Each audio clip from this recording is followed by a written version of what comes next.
Today's podcast is brought to you by Audible.com. Get a free audiobook download at audiblepodcast.com/Sorgatron Media. Over 75,000 titles to choose from for your iPod, iPhone, or MP3 player. This is Jason Gore, and you're listening to Wrestling Mayhem Show. Wrestling Mayhem Show .com. It's the best day of the week. Today is the day that you have chosen to listen to the Wrestling Mayhem Show. This is DJLunchbox, putting it the fuck down for you. Let's fucking do this. Monday night, you know it must be raw. Leaders being a whore and not wearing a bra. Seen his damn belt still spinning around his waist. I can shit better rhymes on what comes out of his face. Tuesday night and it's EC Dub. Michael Q Knoxville join the club. If you sick of the shit, scream out boo boo. This ain't EC Dub and we can tell that too. Wednesday night, ROH on DVD, the best wrestling on the planet to the nth degree. Joe Damon's delirious, Daniel City, Kid McCarthy, homicide, the Rottweilers, and Kenta Kobashi. Thursday night, TNA on Spike. Bruce is spoken, so that means deck the halls with boughs of holly. Tis the season to be jolly. La la la la la la la la la. And we now are gay apparel. La la la la la la la la. Oh, the ancient time carol. La la la la la la la la. That's right, ladies and gentlemen. It's the Wrestling Mayhem Show. It is the Christmas season, as you can see by all the lights. Scary Christmas. Scary Christmas. With all the lights going on right there, we are festive here in the Mayhem. I've set up my choo-choo train upstairs. You can see the Twitch. Sorg wants a tutu for Christmas. I want a tutu for Christmas. Father's and of course, playing with his trains again. Ultimate X is all set. Look at that. Ultimate X is all set for Christmas. Why is his mouth blinking? What's that? His mouth is blinking. Is it? Your mouth is blinking. Look at that. All right, guys. It is the Your Wrestling mouth Mayhem is Show. blinking. La-dee-da-doo. It's 2:48. I am Sorg. Look, we got titles. We're figuring out Wirecast. Big thanks to the tutorials provided over by thetechbuzz.net. Steve over there from up in my old neck of the woods in Sharon, PA. Thanks for those. We're learning a lot. And 3 weeks in on this crash course. So we're doing pretty good. Of course, with me as usual. Hey, we had a Texas guy on the Awesome Cast tonight from over in Austin. And we got a younger one that doesn't know programming right here in the Wrestle Fan who likes to exist within his title somehow. Oh Jesus! We'll work on that. You don't have to mess up We're everything. not used I'm to like this. 5. Like, everybody knows your Twitter now at WrestlingFan2000, WrestleFan2000 down there in Corpus Christi, Texas. How are you doing this week, WrestleFan? I am doing splendiferous because it is the Christmas season. If you can't see back there, We can't. those are stockings. Okay. Stockings hung. Are they hung by a chimney with Are care? they just black socks? Because that's what No, they they're kind of kinda- look like. No, they're red. Oh, okay. Well, you kind of don't have any color going on there, so. Yeah, it's a dark Christmas. Oh, it's one of those kinds of years. And also with us from the Bronx, New York, where I'm sure he's going to be looking fondly on the new Google Tower that we were just talking about.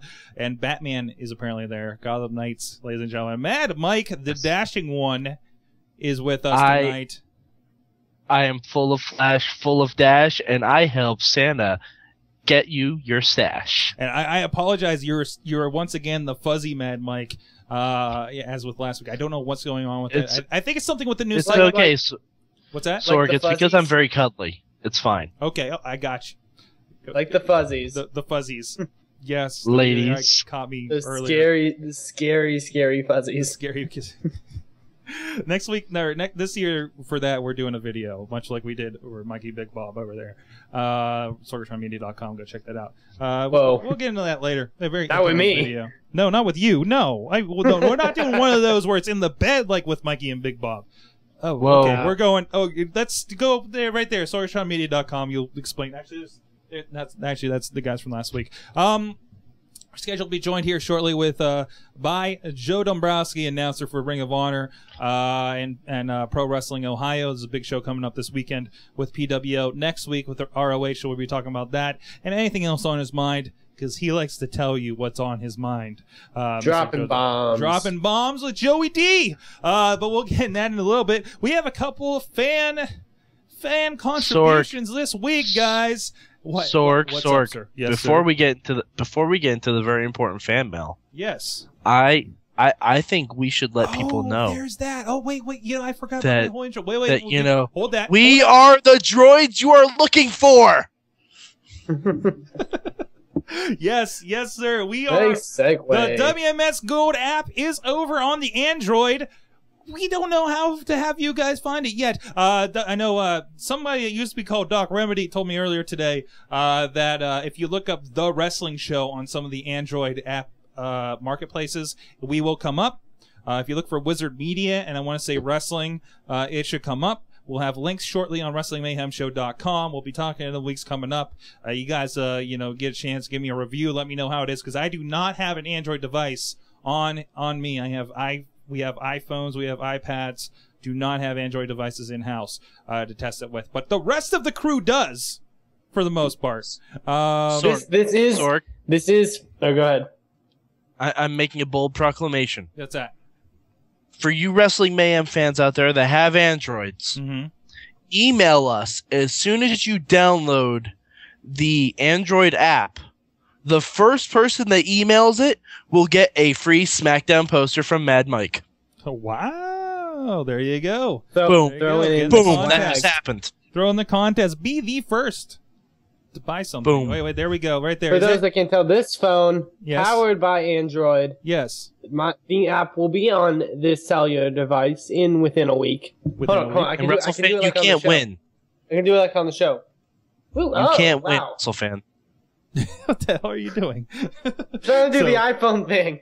'Cause we don't have a like the old for graphic that. where it comes at your head. I see. And of course, if you're not on that, you can also hit us up. Good times at WrestlingMayhemShow.com Good times. or 412-206-WMS0. I'll have titles for those next week, I swear. Yes. Wow. Okay. Let's do some fan mail. Let's do some Fan fan mail. mail. Let's do some goddamn motherfucking fan mail, Sorg. Whoa. Let's flip it up a little bit, because let me see if this works, and we'll do a voicemail, and it doesn't work. Fuck. Man. Huh. That's really losing for me right here. All right, I am in some kind of Internet Explorer compatibility mode here, so give me 1 second. Why the All fuck right, are if you somebody want to read that fan mail, go right ahead, guys. Nobody's Well, prepared. Wrestle fan, do you want to take the fan mail or do you want me to take it? I will take the fan mail. All right, go ahead, sir. It's Okay, from I'll the react Wiz. accordingly. WMS. Ha! Now, you guys know this, obviously, but I am a man with my own opinions and values that I hold truly to myself. I am someone who can speak his mind when he wants and have self-restraint when needed. Some people, however, don't have that. Shane Helms and his two buddies, one from each nut, have their own podcast that appears every Wednesday night, and there was a strange turn of events that happened that caught my attention. One is very well known, but the other one has been swept under the carpet. First, as all you know, he bashed HBK, claiming that his religion is not who Shawn Michaels truly is, but a gimmick. He later tweeted that he's the, quote, biggest hypocrite in the business and snorted more coke than anybody else in professional wrestling. The Straight Edge Society was a gimmick. The ministry was a gimmick. The corporate ministry was a gimmick. A man's religion, however, should never be called a gimmick. Wow. Shawn Michaels had a lot on his plate early in his life, money, fame, drugs, etc. He left the WWE for a while to get help for his troubles as his life fell apart. He lost his fucking smile, for fuck's sake. Maybe if Shane didn't get fucked up with his 3-count buddies, he would have saw that. Next is the snorted more coke line. Does Shane Helms know who he's friends with? His friend nearly got stripped of yet another title due to his drug activities. Jeff Hardy lost his smile a year ago. Then he found it. Then he chopped it up and snorted it all. And if there were any crumbs left, that's awesome. you know who would have gotten them. Shane Helms. Wow. Wow. Now comes- Riz might have just gotten Line of the Night without saying anything. Maybe the title of the show. Possibly. Snorting your smile. Now, Write it now down. comes... Jeff Hardy's snorting his smile. Now comes the story that was brushed under the carpet. In his first hour of his 2-hour horse shit show, he talked about Alex Riley and his DUI. He then goes on a rant about how all DUIs should be treated equally in the WWE because that is what he was fired from the WWE from. What did Shane Helms forget here? 2 things. One is a 4-letter word and a little white circular pill that makes all the pain go away. And the other, he beat up a taxi cab driver. Holy shit. He claimed that A-Ride could have injured or killed someone while under the influence of a motor vehicle. However, he didn't. Shane Helms, on the other hand, injured someone, allegedly. If Shane Helms was driving and just got pulled over for a DUI like Alex Riley did, he would still be in the World Wrestling Entertainment. If Alex Riley punched out a cabbie, like Shane Helms did, he would be out of a job and spending his days taking shots at guys. So in conclusion, Shane Helms, not Shawn Michaels, is the biggest hypocrite in wrestling today. Until next time, Riz. And isn't it interesting that those Omega guys that have been much, put over the last 10 years, like they're the future of wrestling and everything, have turned into like the douchebag squad of Carolina at this point, as far as people's perception, I just have one question to the Hurricane regarding his comments. What's up with that? Just Reference 101. There you go.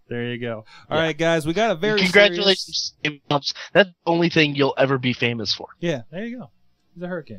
That one little pose and a simple question. That's pretty much it. All right, we do got a message here, Google message from the hotline 412-206-WMS0 if you guys want to chime in on that. Let's see if this works. Hi, my name is Jordan. I was just calling to say that my boy Randy Orton and John Cena are one of my bestest wrestlers in the world that I really like. Cool. And I just want to say that Randy Orton and John Cena, even though they don't like each other, they still on the same side like Raw and SmackDown. They still on Raw. And I don't know why they hate each other, but since John Cena was fired the other day, last week, or the week before, he arrived unexpectedly, and if the Nexus will give John Cena his job back, that's what I would like them to do, because the Nexus need to be stopped right away, and I don't know if John Cena's going to stop him or not, but he needs to put an end to their career and stuff before he is gone forever, but John Cena needs to get his job back right away, so I'd just like to get that out and see what you say, so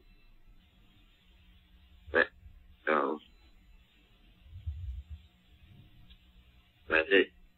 There you go. All right. Welcome, Gayan.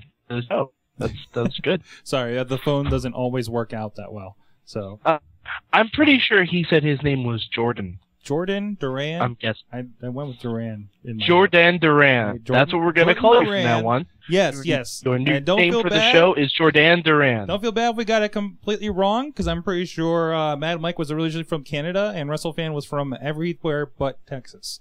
I think I was also black once. You were black at one point. I did determine you were black probably the first email you sent us. Yes, because I am straight gangster. We're not good at fan relations, but we sure do try. Hey, Sorg, we're fucking phenomenal at fan relations, all right?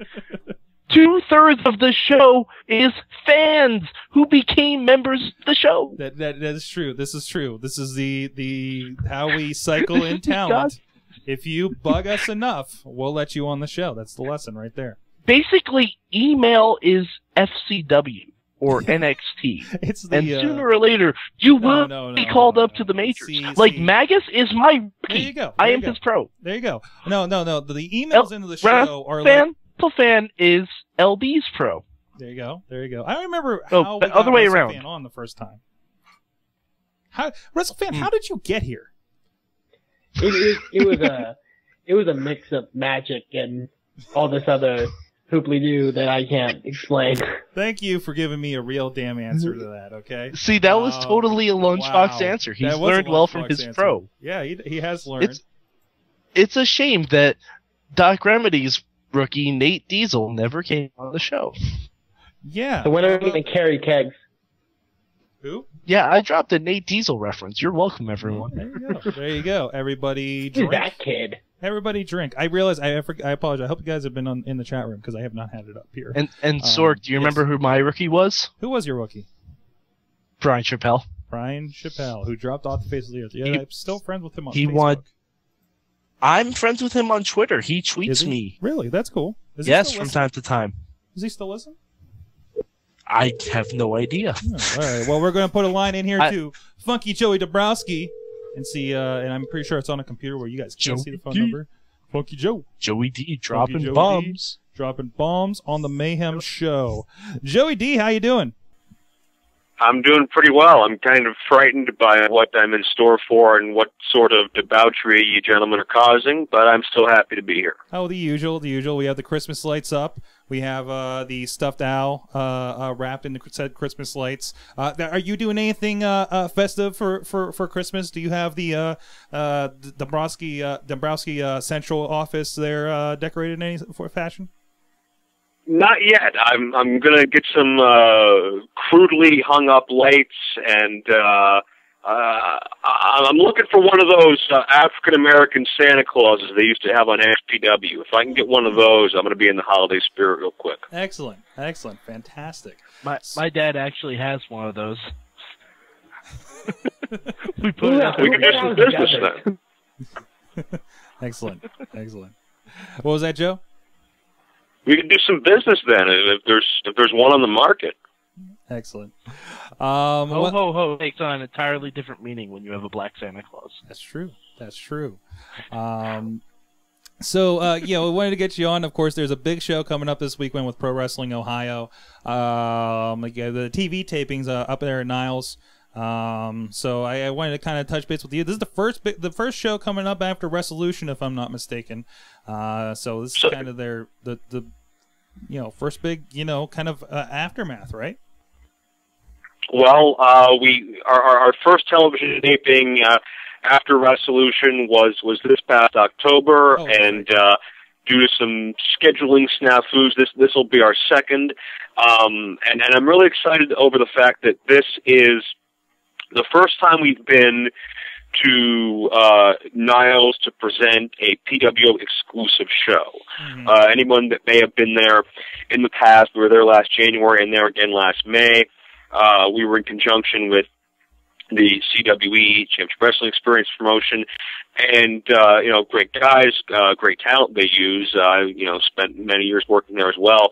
But when you have two different masters to serve and two different rosters, things can get cluttered and things can get overdrawn, and the fans can get burned out seeing two groups with two different agendas and two different philosophies in the same night. This will be the first time we'll be in Niles exclusively as PWO, doing our television tapings start to finish. Fans will get a very energized, emotional, action-packed 2.5 to 3 hour show. It's not going to drag. It's not going to be too short. It's going to be just right, just what the fans want. And if you're a Pittsburgh fan, you'll like it. If you're a Cleveland fan, you'll like it. Our main event that night is going to be, for the first time ever, the PWO title. Our top championship will be on the line in a 4-way match.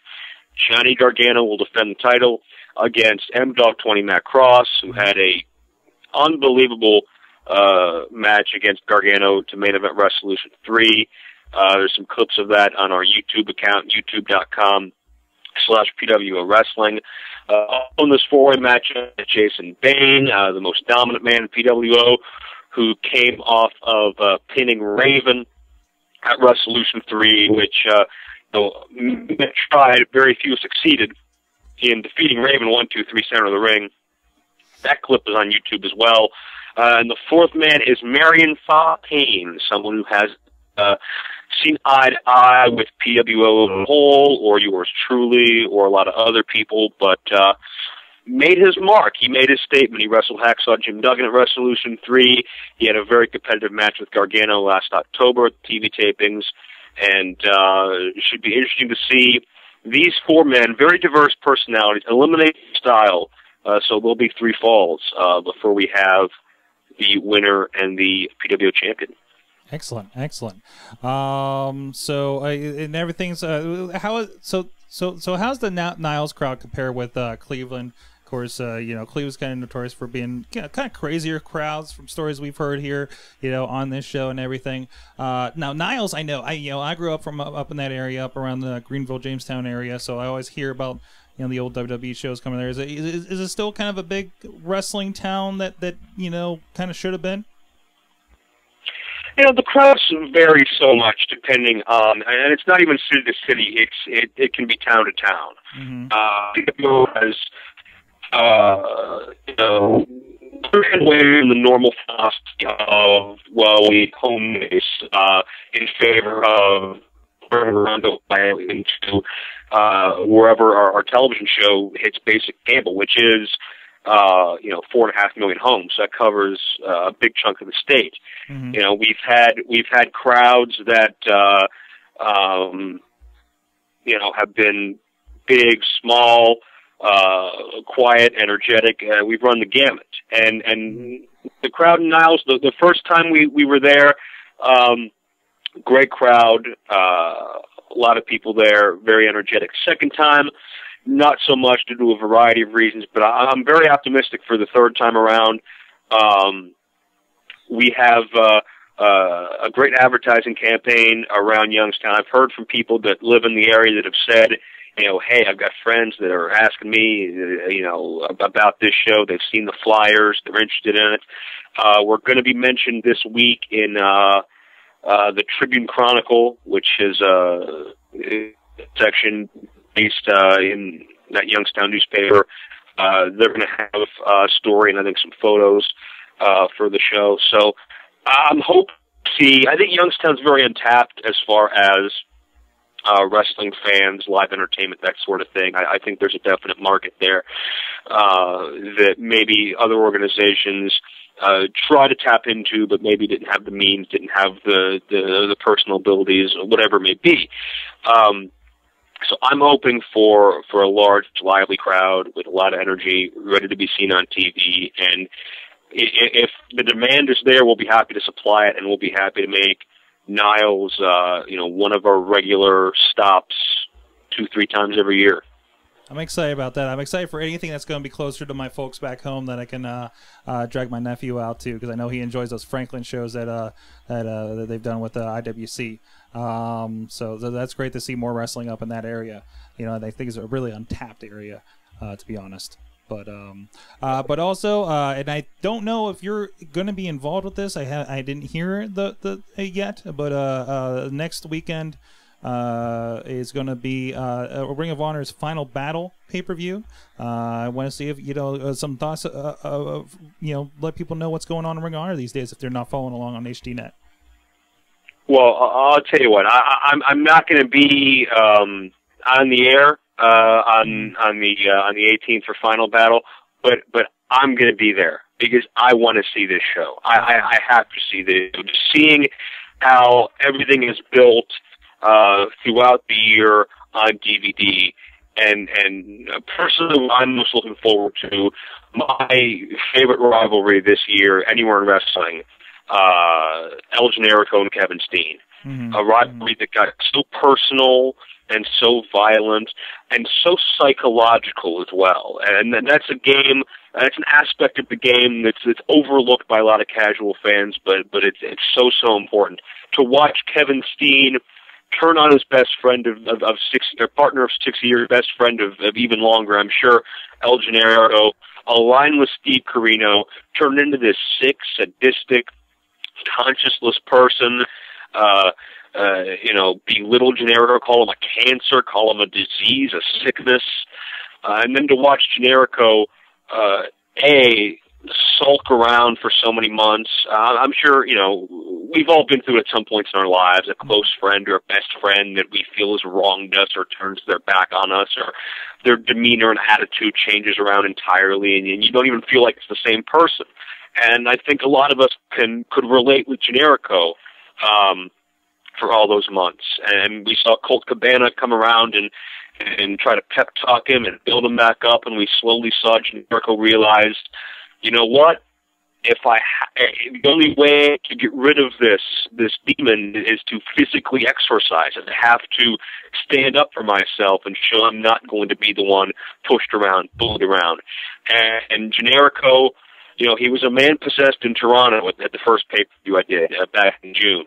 And the chain match in New York City at Glory Bounty 9 last September raised the bar even more, and ended with Kevin Steen ripping off Generico's mask.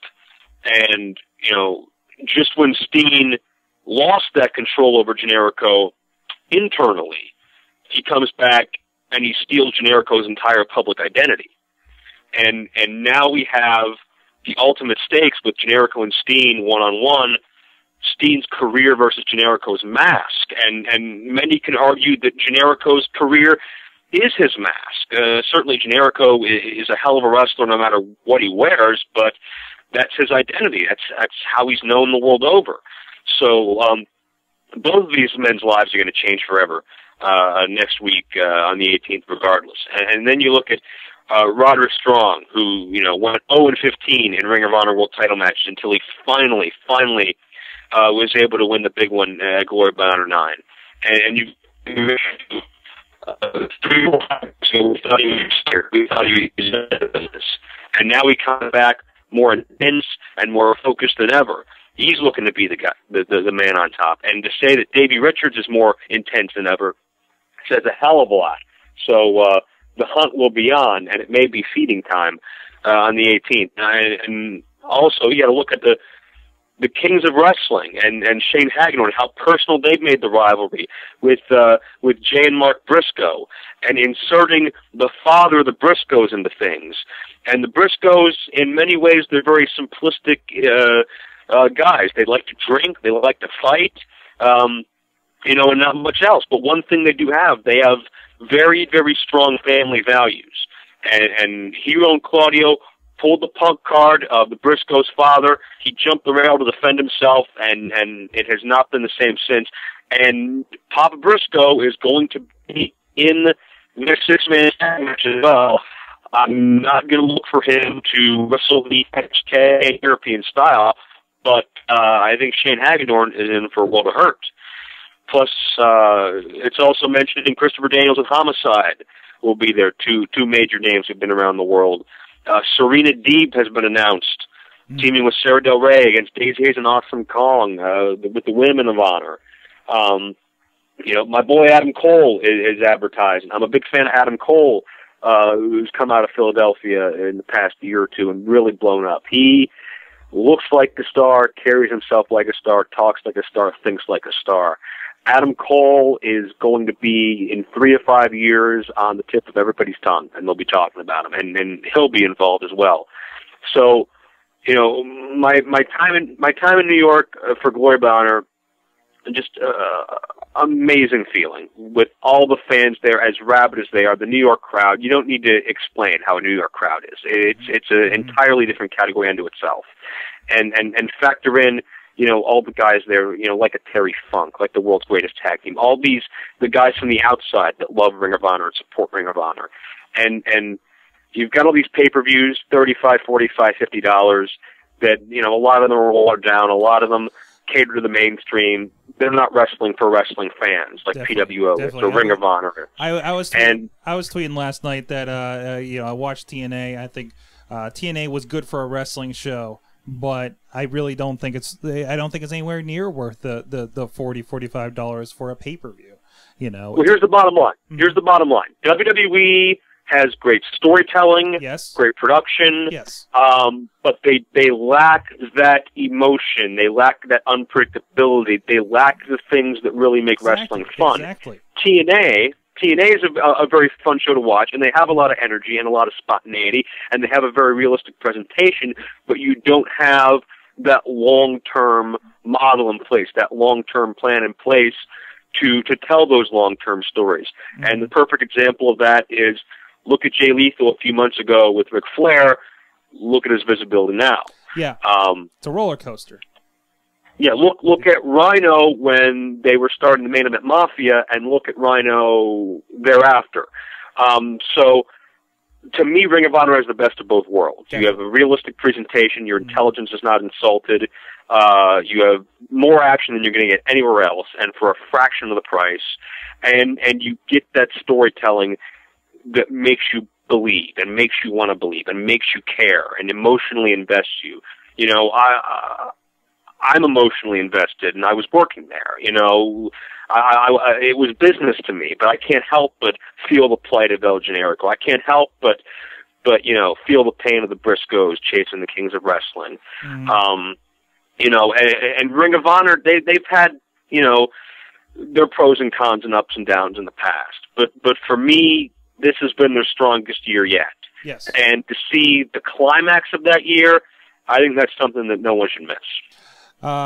Speaking of, you know, to move on a little bit, what else is going on? Now, I know you're somebody that pays attention a lot to the independent scene, of course, with everything Ring of Honor, PW, IWC. I know you got your ear to the ground on a lot going out there. I've just last night, of course, learned about the NXT new season. A lot of rookies. I think one is actually from the Cleveland area, if I'm not mistaken. Do you have any insight on who's going to be showing up on the NXT? And just in general, what do you think of, aside from this last women's side of it, because I consider that a travesty personally. What do you think about NXT and how it's been going as a concept so far for the new guys coming up? Well, I'll say I loved season 3 of NXT because it combined two of my favorite things. It combined pro wrestling and Mystery Science Theater 3000, and that to me was a brilliant combination.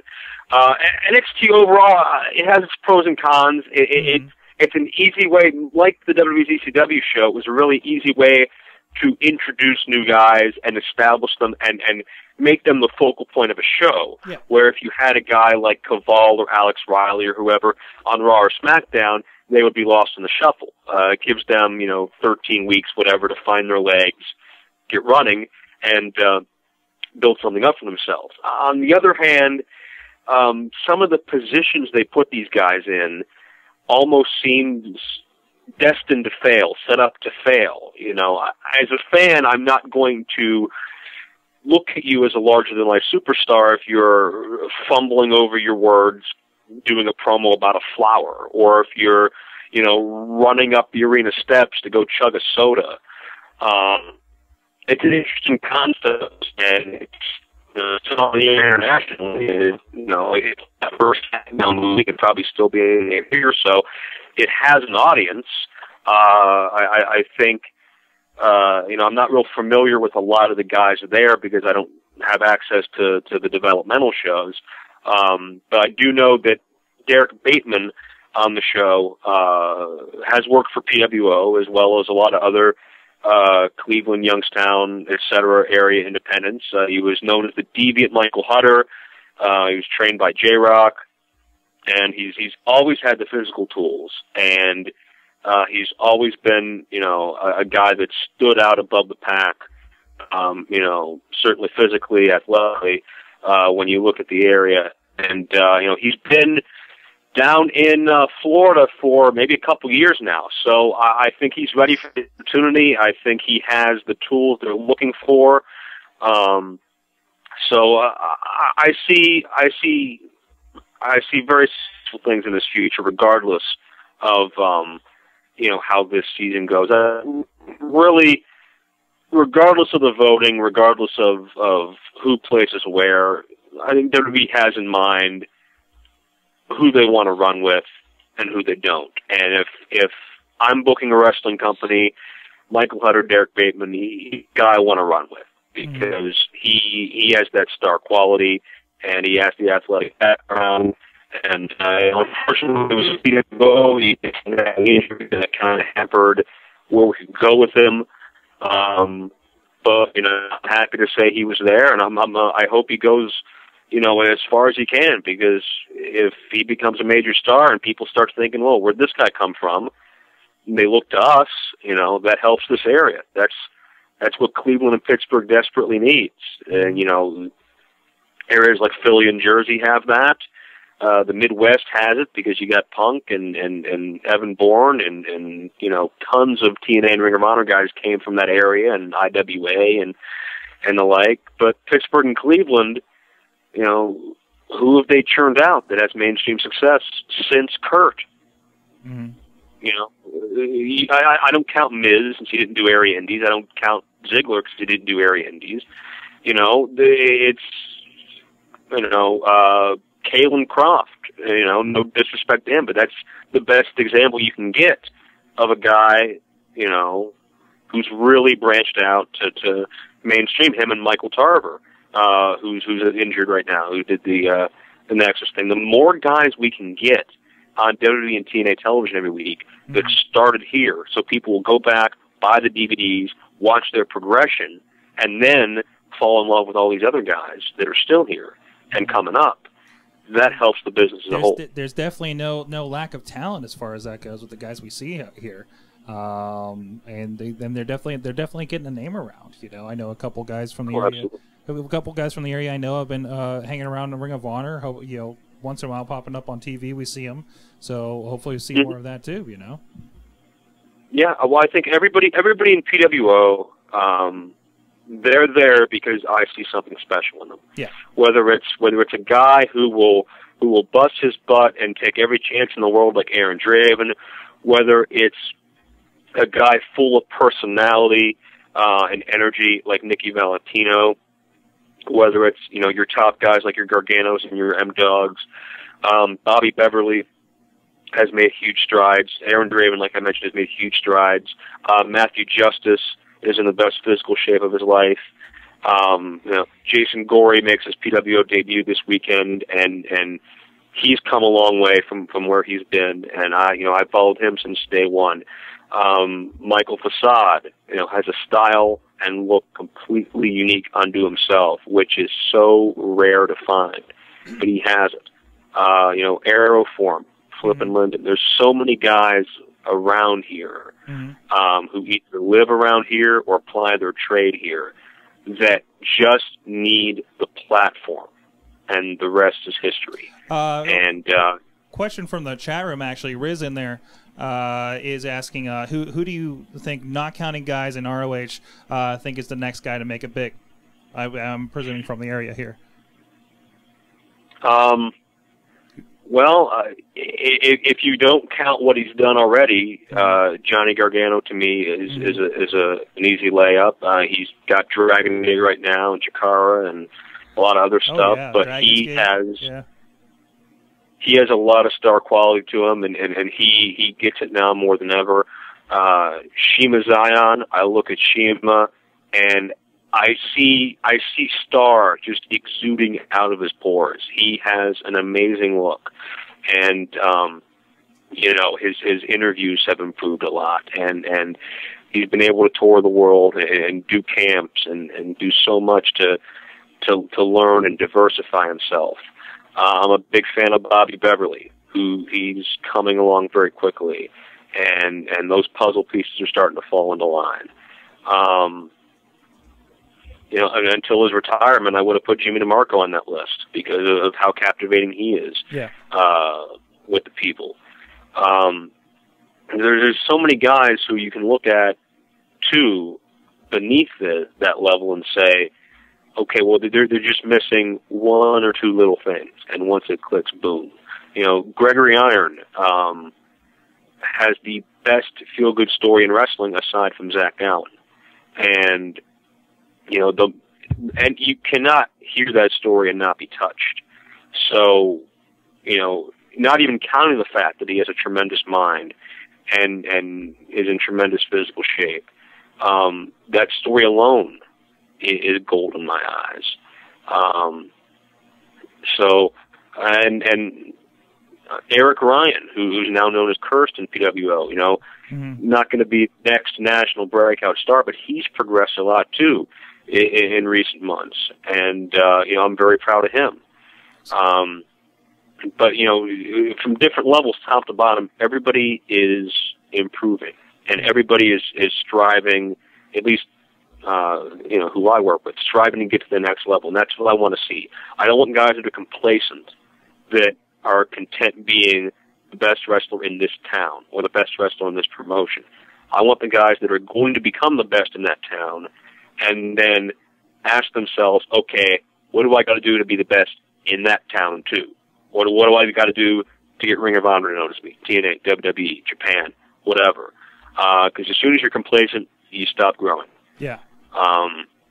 So, you know, the more these guys realize the opportunities are there, the talent's there, maybe just the geography's wrong or the timing's wrong or whatever, and they have to make up for it, you know, the more successful they'll be. And another problem is lack of confidence.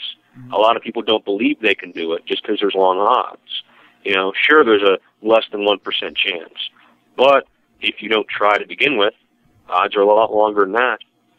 So, you know, what makes me happy is to see guys that believe in themselves, you know, spend time in the gym, spend time in that ring, wherever, whatever, spend time emailing, talking to promoters, you know, always searching for that next plateau, dreaming higher.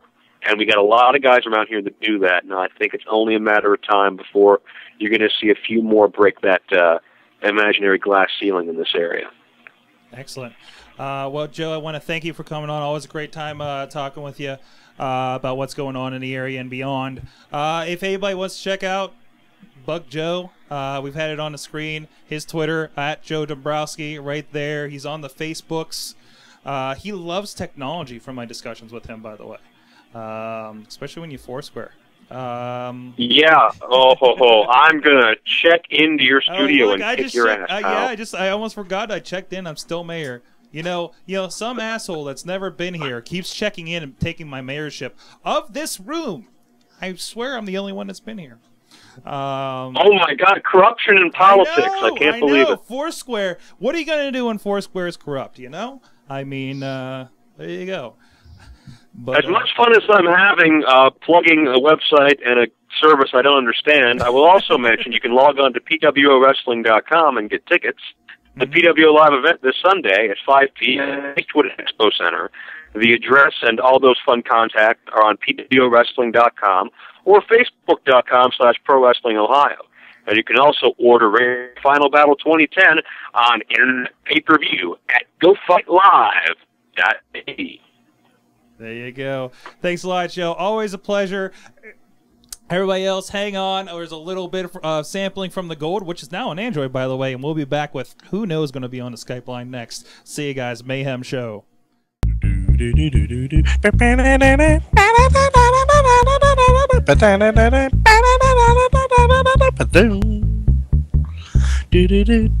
That guy. What a douche. Fucking that Omega Wrestling camp, their fucking stock is dropping. Dude, they're... Whoa. Why is Sword holding a long phallic thing?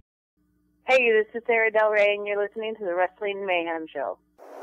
You're watching the Wrestling Mayhem Show. This is awesome. Online at WrestlingMayhemShow.com.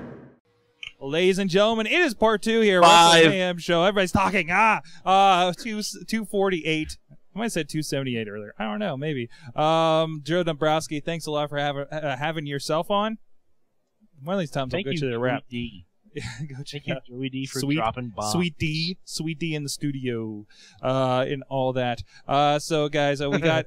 Sorry, there's always some Sweet D in that studio. Oh, hey, yeah, that's right. Jim DeMarco's under my desk. Then moving on, joining us is DJLunchbox. How you doing, sir? You're under. What are you? Are you under your own desk? What's going on there? Hey. and I can't complain that for eating my banana.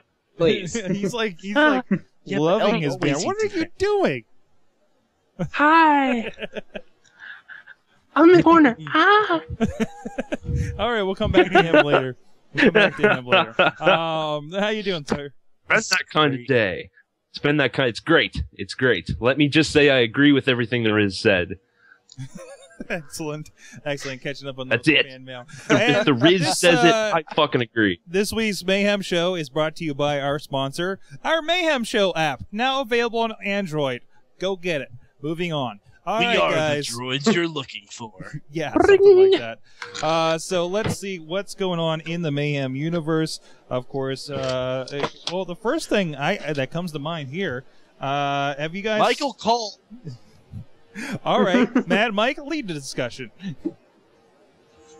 I just wanted to say Michael Cole because that's who. Michael opened Raw. Cole. All right, let's discuss the 2010. renaissance of the best announcing team I think Raw has had in years.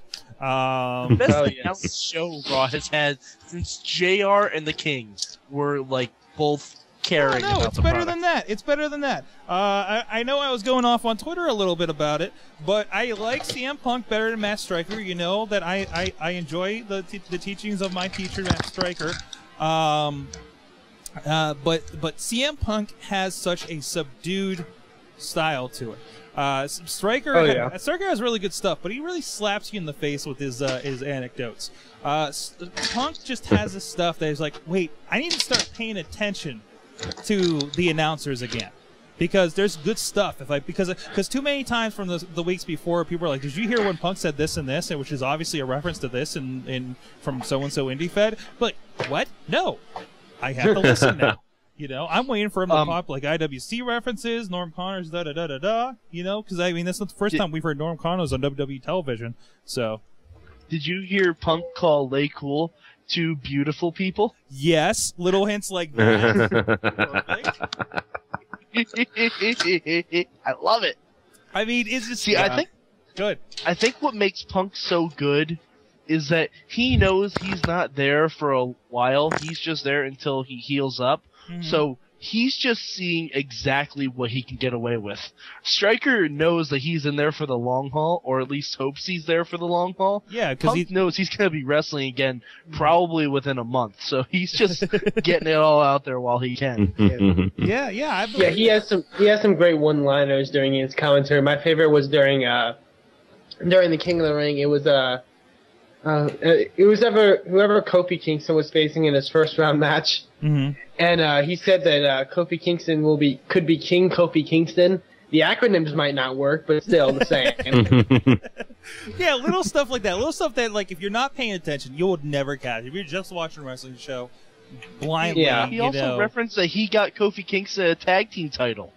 I didn't even remember that shit. When did that happen? Yeah.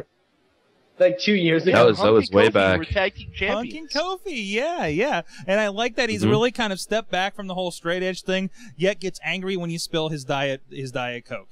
Oh my god, that was awesome. Oh, the end sequence where he's bitching about it the whole time. Cena comes over, hands him the diet.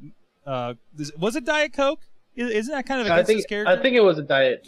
So then Punk just like takes the can and tosses it over his shoulder. You see it splash in the corner. That was fantastic. That was another one. Was like, you got to pay attention to those little things. And Cena even gave him one of his armbands. Did he? Yeah, no, and he threw it in his face, and Punk just threw it back at him. I mean, it's completely made WWE enjoyable again, you know. I mean, it's to the point where, and I almost brought this point up with Dabrowski earlier.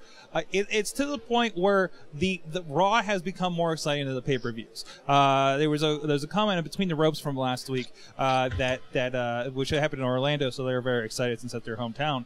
That you had grown men high-fiving over a fake wrestling match because Miz had won the belt. Was something special that happened there, and that happened the night after a pay-per-view, wasn't it, or the week after, something like that. That you're not getting those moments at the pay-per-views. It's again another stepping stone to the storyline. You know, there's more. Yeah, it becomes almost a throwback. Maybe not exactly, but almost a throwback to like 96, 95 Raw. Yeah. More Crash TV. What's going to happen? The celebrity stuff has kind of thrown a new angle on it. Now they're kind of subduing it a little bit, and they pop in here or there. Like Pee Wee Herman was completely random. Lita shows up. I mean, it's going back to you never know what's going to pop up. And I think I love that.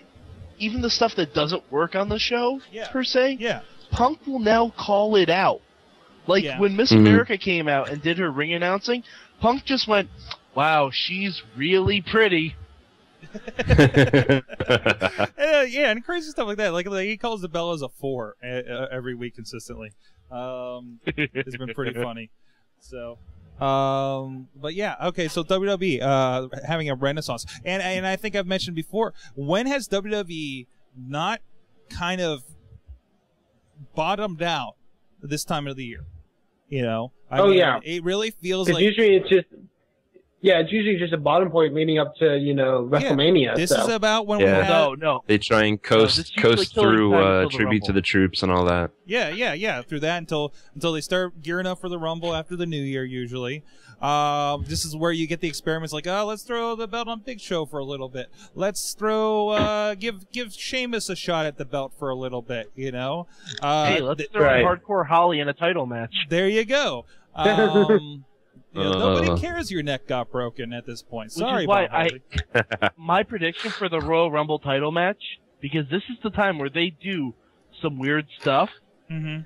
If Miz retains through TLC, which I think he will, Miz versus Morrison at the Rumble. There you go. That could be there good. You go. That would be very they always good. like to do that during the Rumble for the title matches. They do a little minor feud.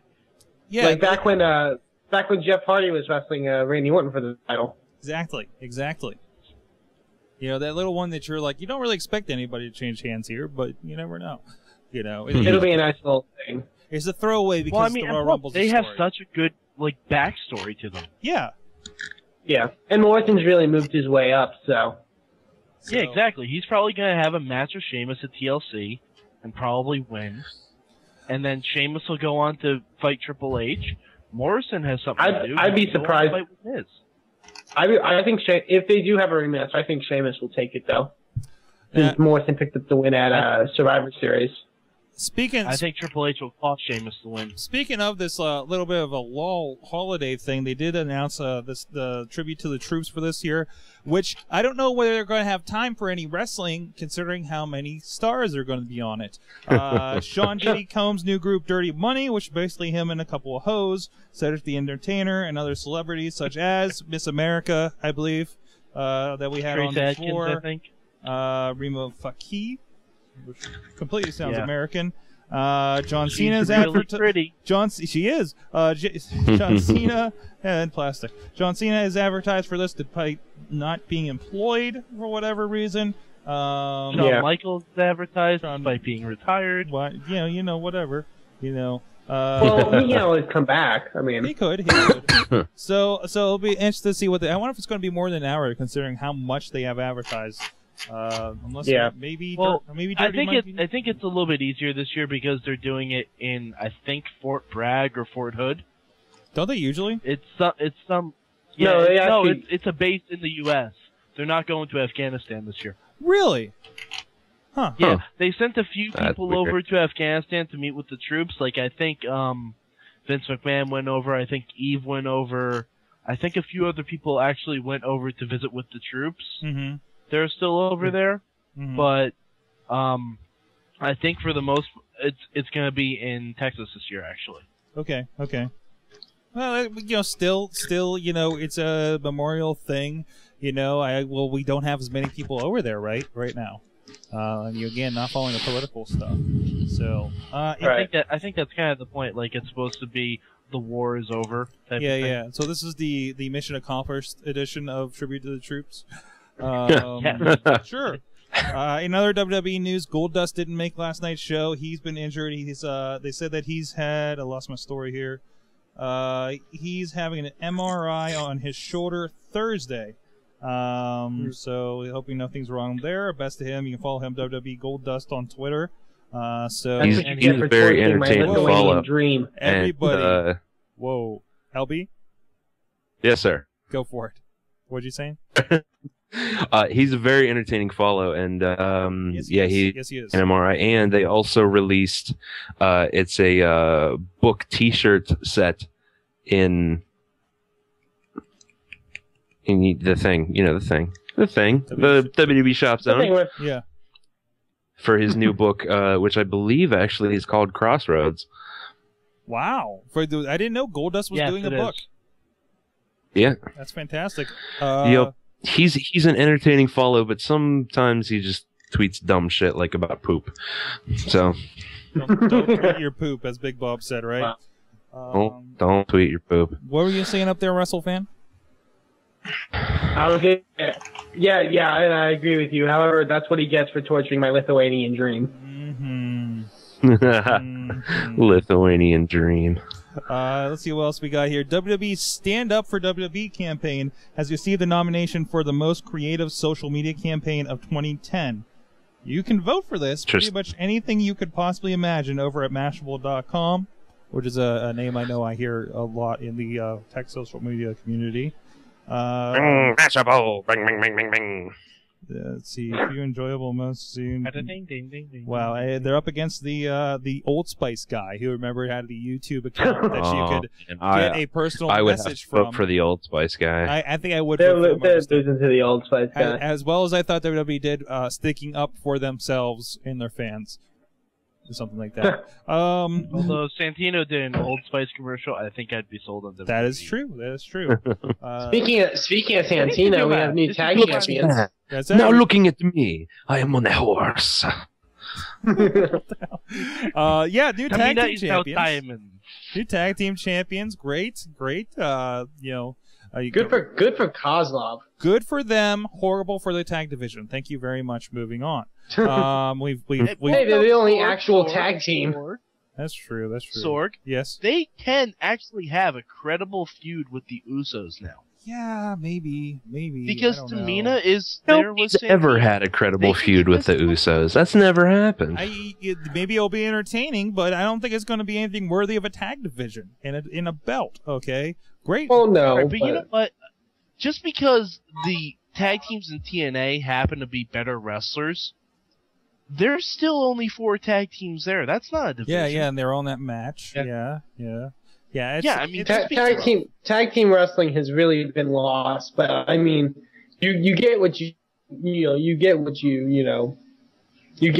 the best of it at least. Yeah. I think that's how it is. WWE uses comedy. So. TNA uses it as the only wrestling on their show.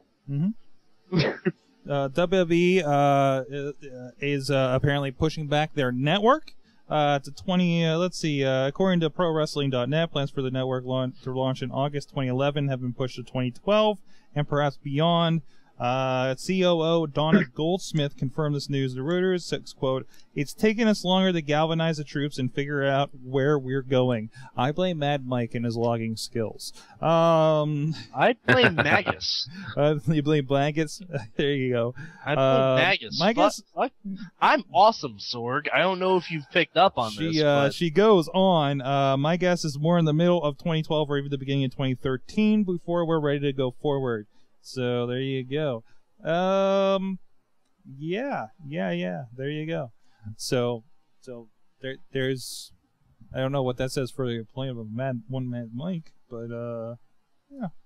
I don't know what it says either. Stop making me cry, Sork. Let's see. There's some information of the Randy Orton's next film. They had a picture over at randy-orton.com, one of the big fan sites. There's a network of them actually. They're pretty good about getting some extra news about the people they follow. A lot of the divas have them too. So I'm loading up here, and there's way too much media for my Wi-Fi apparently. So it's another one where they're going to have a limited theater release and then a straight to DVD. Kind of on that note, I did notice Legendary, John Cena's film from a couple months ago, will be coming soon to the Netflix streaming. Already. Oh, really? Like, apparently within a few weeks or in a month.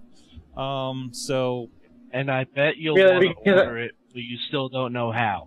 I don't know how. I want to watch this on my Xbox, but I don't know how, because I just red ringed this weekend. That might surely still my joke. Oh. Yeah. Yeah, second red ring.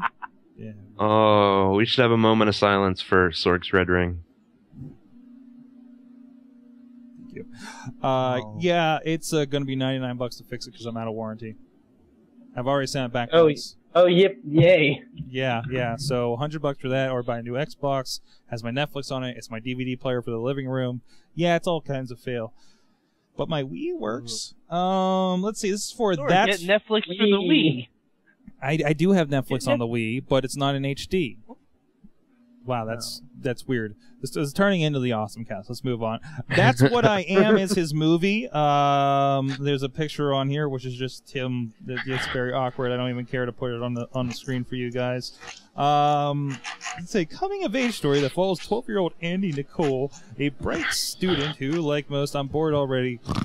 All right, it'll be a limited 2011 spring release, and let's see, do what Legendary did, which is make. Yeah, where are the fireworks? I'm sure there'll be another emotionally awkward quote for us to repeat and beat to death in joke form.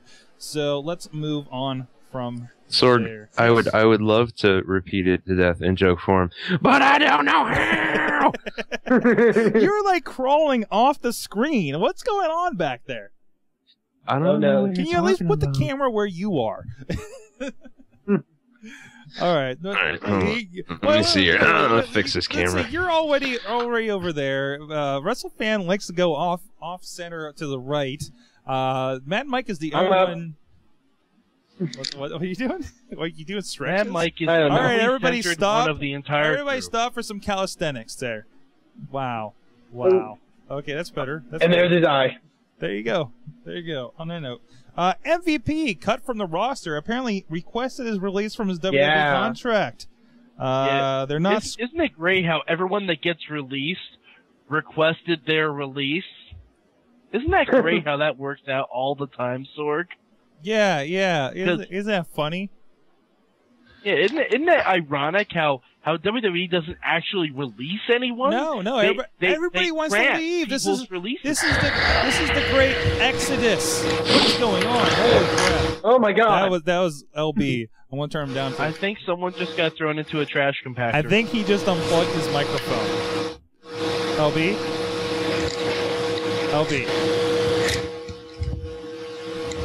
All right, we'll let him figure that out.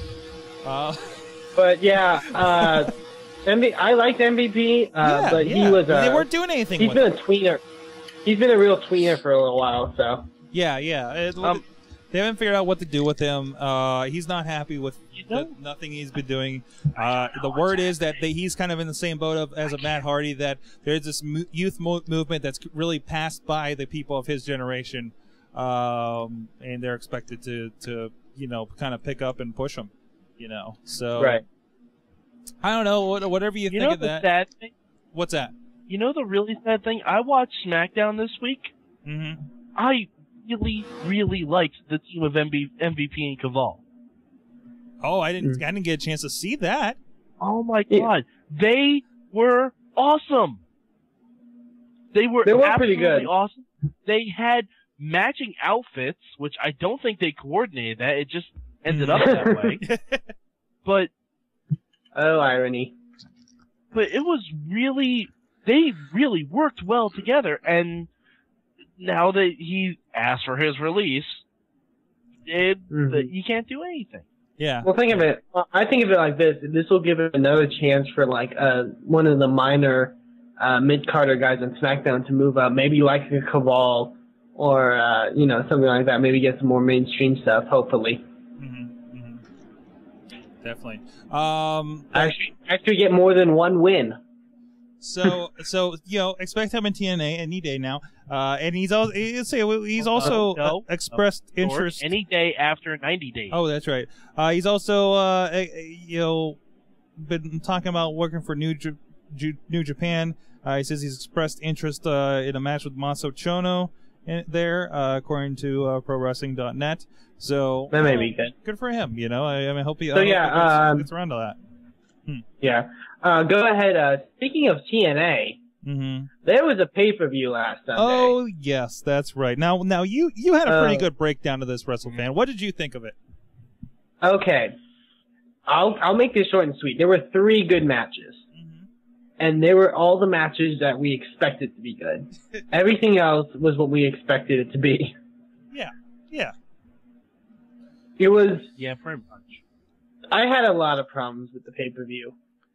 Mainly, okay, I'll give a list, and if anyone wants to jump in there with theirs. Okay, so we had the first match I had a problem with was the women's match, the Falls Count Anywhere, big old thing. three main things. One, they haven't had a champion in the past, or I haven't had a championship match in the past 2 months now. Yeah. So yeah. There you go with that.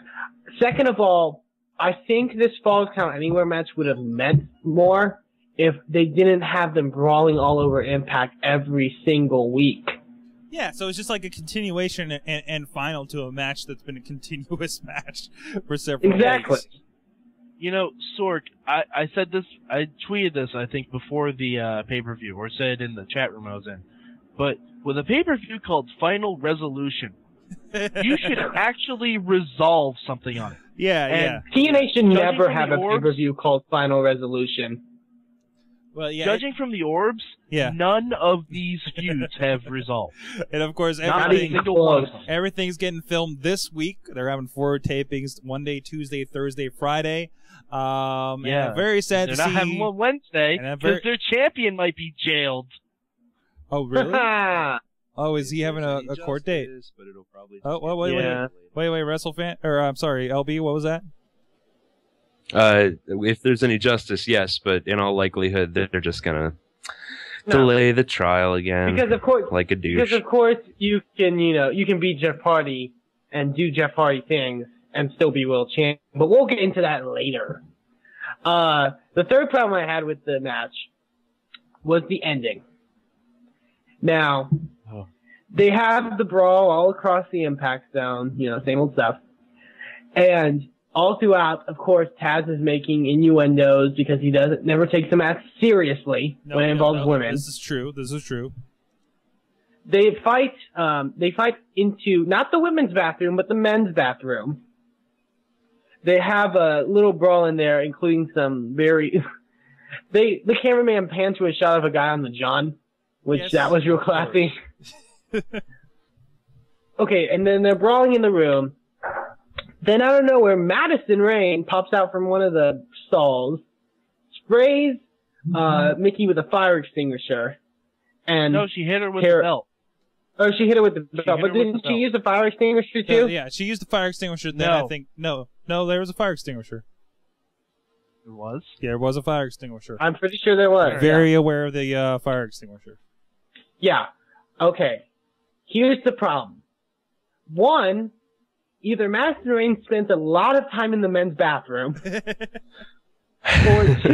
or two, she sees into the future, and she knew that Mickey and Tara were going to fight in the men's bathroom. Or three, she was giving handies to the guy on the John next to her. Well, that's a good point. I didn't think of that. WrestleFan, there is this thing called a glory hole. And Madison Rayne is very glorious, so there is a hole dedicated to her. Oh boy! So it was another pay-per-view come and gone, and we all enjoyed it thoroughly. And then, of course, and there was a lot of great matches. There was a lot of great matches. Like I said before, there was 3. The AJ Styles Doug Williams match was really great. Yes, it was. Yes. Mainly due to the fact that there was no interference. Yeah. Yes.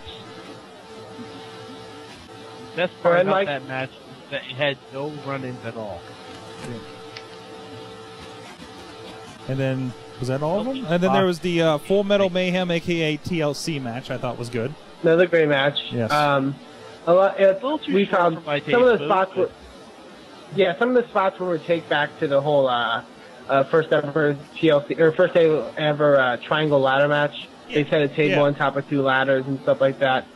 So that was good, but everything else was downhill, mainly because everything had a screw job ending. Yeah. Everything was overbooked. That's one of the main reasons that the matches were so great, because they were straight up matches. Yeah. It's what was advertised. Yeah.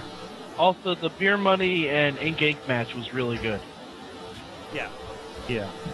So, I have to say, Beer Money has really become one of the best tag teams ever. Like, after whatever they call themselves, the Outlaws broke up, I thought that was going to be it for James America's Storm, but him hooking up with Robert Roode has been the best thing to ever happen to them. Yeah. There you go. And he was a guy that was like, really, what are they going to do with this guy? Roode was a guy they were kind of putting in the title picture and weren't, and it was going back and forth. But yeah, I agree with you. It's kind of goes back to that. It's like TNA is where there's a tag division. Let's be honest. If you want to see tag team wrestling, it's there. Mm-hmm. Inc. Well, Sorg. TNA is where there's tag team wrestling. Yeah, and isn't that enough to start teams with? Does not make a division. That's sorry. more. That's more. Wait. Wait. What do we have? What do we have in TNA? We have. Well, we have Team 3D. Okay, obviously. Not anymore. Yeah. But we had them. Inc. Beer Money. Which I don't know why people hate on Inc. so much. Yeah, I think they're a great team. It's best Shannon Moore's done in years. Yeah.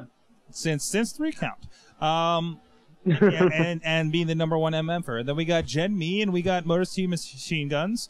We have the team of Eric Young and Orlando Jordan. Wait, is Eric Young officially gone?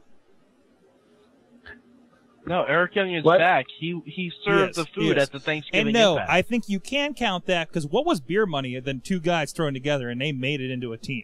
And there's a they've had 1 match together. Oh yeah. No, they've had like 3 matches together, 1 pay-per-view match. But that's true. Orlando Jordan and Eric Young are very, very entertaining as a tag team. Even if they're going to be a joke tag team, even if they're going to be a Santino, a Santino and Kozlov, at least they're not looking to give them the belts anytime soon. Knock on wood. What else we got here? We got. There's plenty of. Then they can add makeshift teams. Okay, so what? 5 teams? That's 10 people in your roster. But Sorg. How much more do you want? How many teams were there? Eric Young and Orlando Jordan haven't wrestled together in a month and a half. Okay. In my opinion, they don't count as a team until they actually get in the ring and wrestle together. Okay. Right now, they're just backstage. And then to a point, how many? Will about Santino and Kozlov, I'll give they that. do wrestle every Think about how long it was before the Usos actually wrestled. That's true. That's true. And how many teams can you focus on at one time? Well, how many teams did we focus on back in the 90s? That's a good question. Tons. Trust me, I've seen a lot of heat. Okay. There were tons of tag teams back then. Okay. And then if you want to throw into that, WWE up to recently had Lance Hoyt and Kurt Hawkins. They have the Dude Busters. They have who else has been thrown in together? The Gate Crashers. They had Vance Archer and Kurt Hawkins.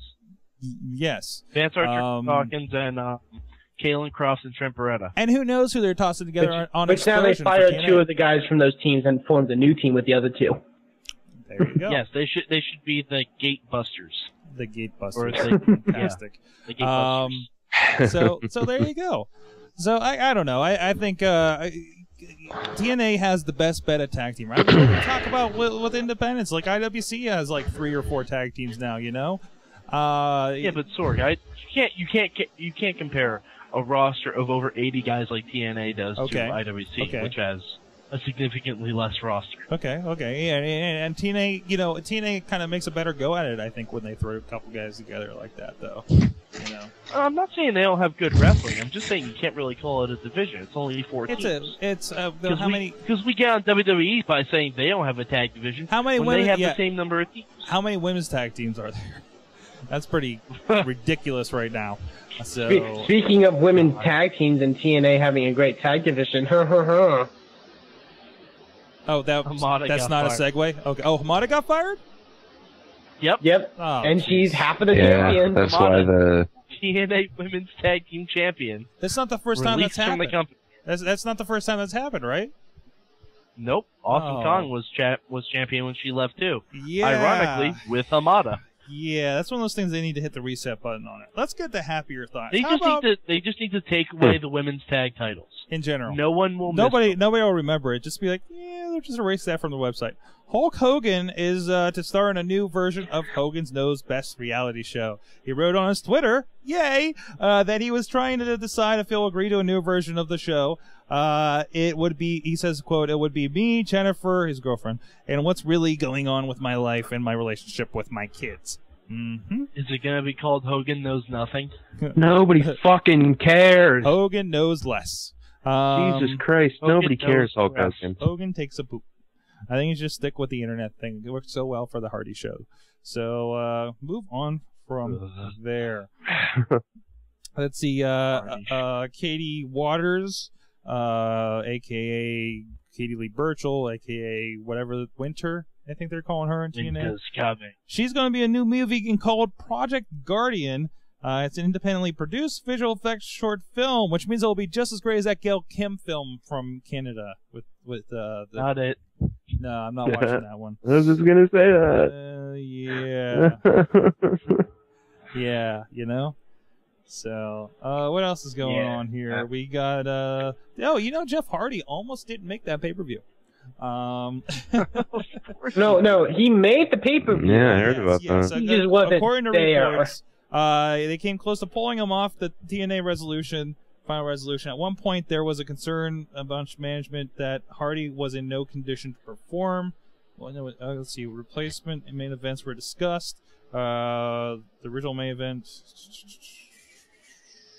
They don't say why he was on a storyline way to take the belt off of him. Yeah. I mean, they're talking about one of the possibilities. It says here was them doing a Matt Morgan against Jeff Jarrett against I think Mr. Kennedy for the vacant belt. God. I mean, this is a problem. They should have brought back Kurt Angle.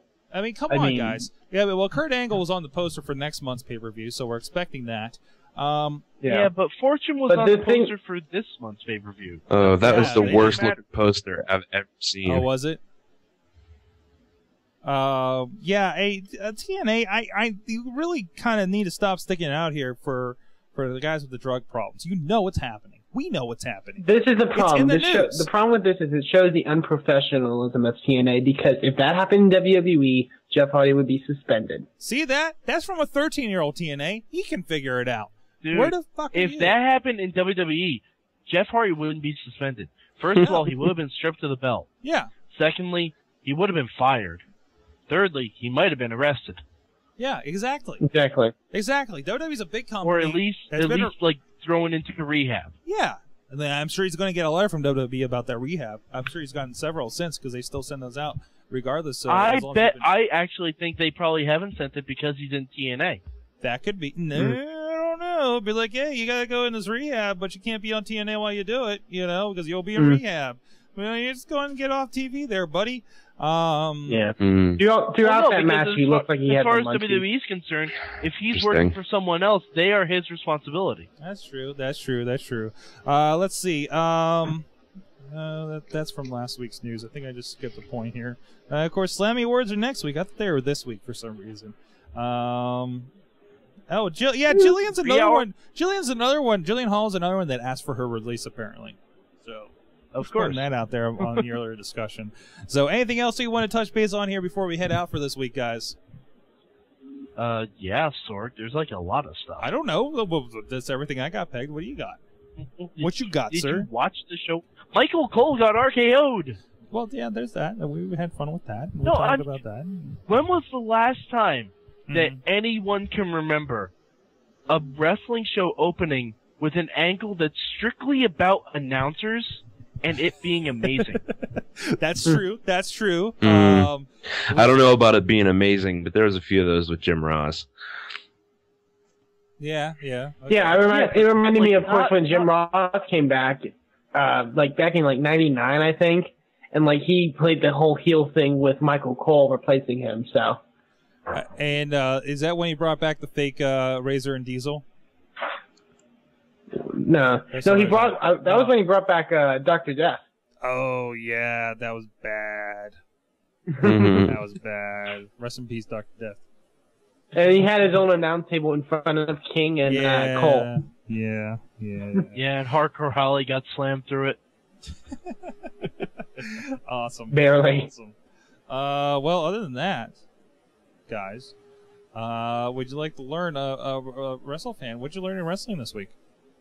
Oh, I learned from This Week in Wrestling that some people and some listeners of the Wrestling Mayhem show don't like John Cena. I know a lot of wrestling fans out there do love John Cena, but I'll tell you one person that does love John Cena. Justine. Yes. Really? Yes. She made an appearance at the local Stuff-A-Bus for Kiss. I believe the station's Kiss 96.1. Yes, Kiss Am I right, Sorg? 96.1. Found a John Cena action figure and proverbially flipped shit. Oh my God, I love John Cena, I think is what she said. You can go check That's that out. awesome. It's actually the first video there on, well, that's Joe Dombrowski. Over there on iJustine.com, right here with the fireman's hat. Great video there. For everything going on there. If you want more videos from that, it'd be a good time for a plug. Thank you, WrestleFan. We also have a video up over on SorgatronMedia.com where Chachi and I went out there and had a very intimate interview with the guys. And of course, I remember this. Sorg. Yes. Sorg, if you also go through the archives of YouTube, won't you see iJustine interacting with Wrestling Mayhem Show Hall of Famer, the Stoke Monkey? Yes, with the Stoke Monkey doing and with one DJLunchbox doing a funny little dance. That's true. There was definitely a dance. There's definitely I remember that. Funny little dance. Actually, actually those videos should be all up on. They might. Well, the dance video might be over on podcamppgh.blip.tv. And let's see, our video is right there with Chachi there with the Stuff-A-Bus guys. You see the. Let's see, the picture comes up by itself. No, what the heck is this? That's the wrong website.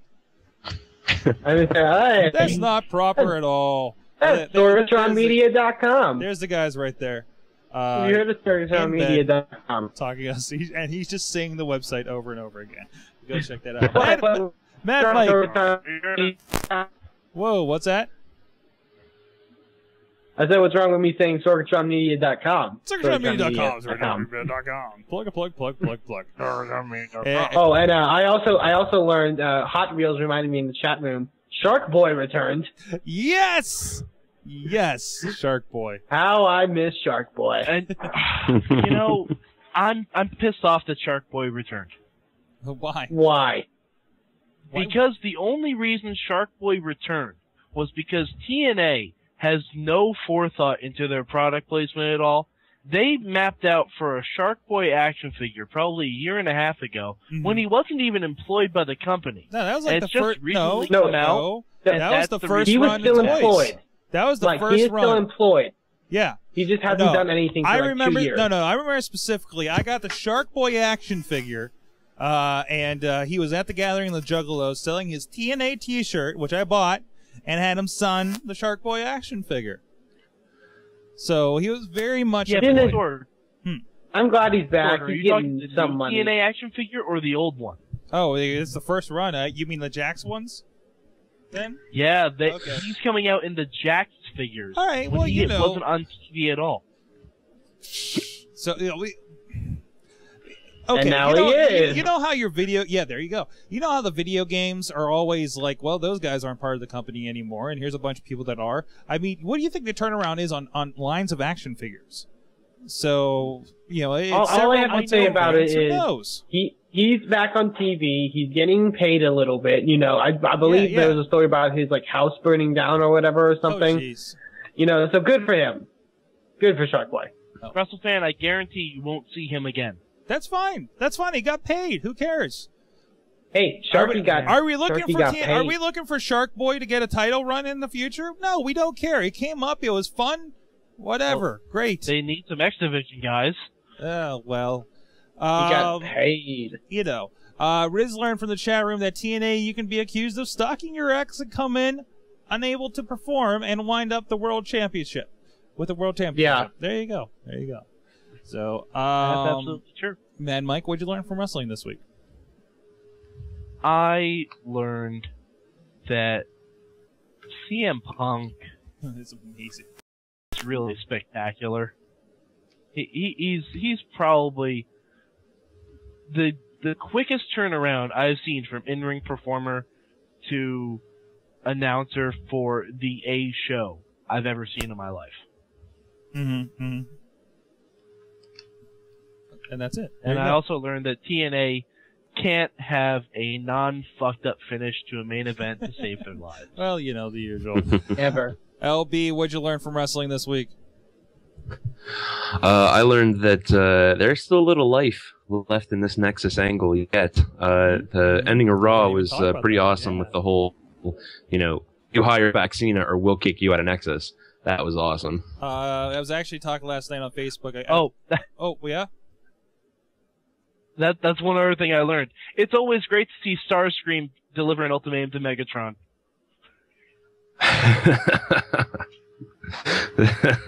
That's awesome. All right.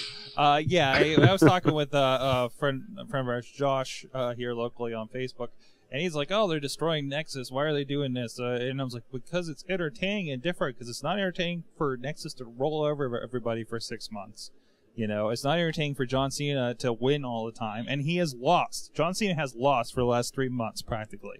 And it's been entertaining and interesting and different, John Cena's been losing longer than that, Sorg. Yeah, exactly. There you go. The last big win John Cena had was at SummerSlam. Yeah, in the big match, the big tag elimination match. Yeah. When everyone said that they buried Nexus, here we are. Yeah. It's like everybody's like, "Oh, they lost the big match. They're screwed and going to get buried and sent back to OVW or whatever they have now, FCW." It's like, guys, it's for a reason, It's the whatever, It's pro wrestling, guys. It's pre-written. It's going where they want it to go. It's a story, Sometimes the bad guy needs to play the foil and be the guy that lets the makes the good guy look good, That doesn't mean he's being buried. That means it's the next progression of a storyline. It's writing 101, It's booking 101. So, anyways. Yeah, like I said when this angle started, this is the most interesting scene has been to me personally ever. So, I like it. I've liked it every step of the way. Definitely. And Mad Mike, Sheamus has an awesome outfit for the King of the Ring. I love Sheamus. Oh my God, King Sheamus is the greatest thing of all time. The Celtic King is going to be amazing. I hope they keep going with this. And I think it's all right that he's feuding with John Morrison. That's two guys can go and like to see what they can do with it. Now, yes, next step is. Sorg, what did you learn this week? Hey, there you go. I learned that CM Punk can read emails with the best of them. Taking over the GM spot. And that's really all I got this week. It's light week. So, there you go. All right. So that's all. Guys, again, please check out the app. Please check us out over on sorgatronmedia.com. It's got all the stuff we're working on here. You can check me out right there at Sorgatron, sorgatron.com. We got a lot of stuff. I'm playing with a train, guys. I have a choo-choo train. It's fantastic. LB, do you like Father's playing with his trains again. LB, do you like the Christmas setup here? I do. I think it's spectacular. Yeah. Big fan of the Christmas. Hell yeah. Again, with guys, any luck, by next week, I'll have a little Christmas setup here of my own. Excellent. Everybody needs a spinning Christmas tree in their setup. And maybe if we can see WrestleFans stocking. Shit. That's weird. I'd have to broadcast from a completely different location, Sorg. My tree's all the way over there. Yeah, some pencil in the background or something. Something festive. Again, hits up good times at WrestlingMayhemShow.com, at Mayhem Show on the Twitter for all updates about the show. Hit us up on our phone number is 412-206-WMS0. Leave a voicemail. We'll play it on the air. We have proof this episode. And please check out WMS Gold. It's apparently under The Wrestling Show on Android stores, where we'll be looking into that and why that is. But you can get it. It's $1.99, and it supports the show. Thank you very much in advance. And next week, hopefully, the Prince Magus will be reading my prepared statement that he has to read. Excellent. Again, next week's scheduled guest is Kevin Kelly from Ring of Honor. So we're looking forward to that. And after that will be the Christmas episode. Yeah. Please send out your Christmas tidings on voicemail video voicemail, just email us the link to your YouTube page for that. Or just, send us an email of all your holiday tidings, and we'll put them together for the show. You guys, the Twitters, at Mad Mike 4883, WrestleFan 2000, DJ Lunchbox. Anybody else got anything else they want to toss out there that's going on? I like ham. He likes ham. Okay, ladies and gentlemen, this has been the Mayhem. We'll see you guys next week. Bye. Oh yeah. La la la la la la la la. Full circle. Thank you for listening to the Wrestling Mayhem Show. Please subscribe to our iTunes streams and blog at WrestlingMayhemShow.com.